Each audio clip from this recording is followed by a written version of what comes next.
Yo what's happening guys, my name is Rishabh और आज हम फिर से पढ़ने वाले हैं हिंदी।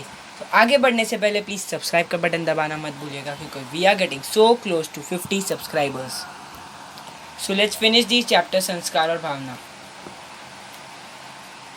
हाँ माता जी, मुझे पता है और यह भी पता है कि अपने प्राण खपाकर भाभी ने भैया को तो बचा लिया था, परंतु भैया के पास भाभी को बचाने के लिए प्राण नहीं है।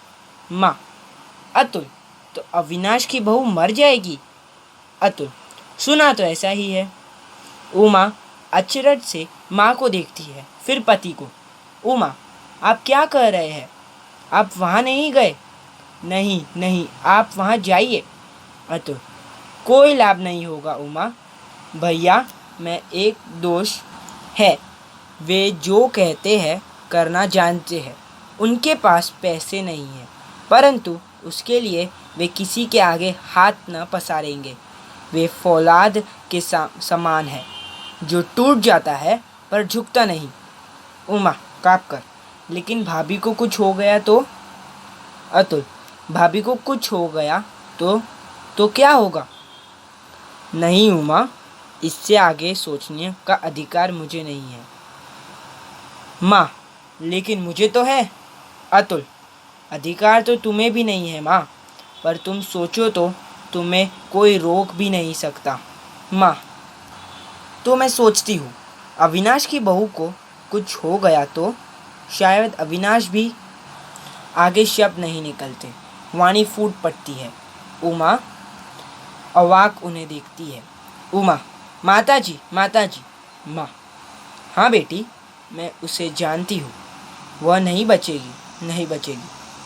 उमा: माता जी, आप क्या कह रही है? अतुल: माँ, तुम इतना जानती हो? माँ: हाँ उमा। अतुल: मैं ठीक कह रही हूँ, वह नहीं बचेगी। उसे बचाने की शक्ति केवल मुझी में है, केवल मुझी में। माँ: अतुल, इसलिए मैं कहती हूँ, तू एक बार मुझे उनके पास ले चल। वह निर्मम है, पर मैं माँ हूँ, मुझे निर्मम नहीं होना चाहिए। मैं उसके पास चलूँगी। उमा हर्ष से काँप उठती है। अतुल उसी तरह गंभीर है। उमा: माँ, तुम कितनी अच्छी हो।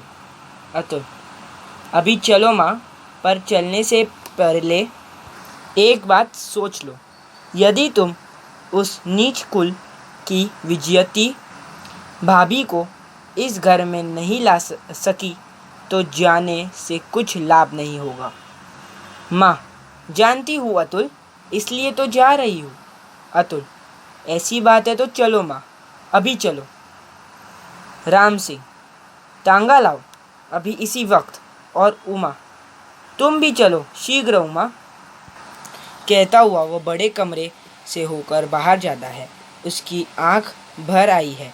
माँ और उमा कई क्षण तक शून्य में ताकती रहते हैं। वातावरण में शांति और स्निग्धता है। सहसा उमा को पुस्तक के वाक्य याद नहीं आते हैं।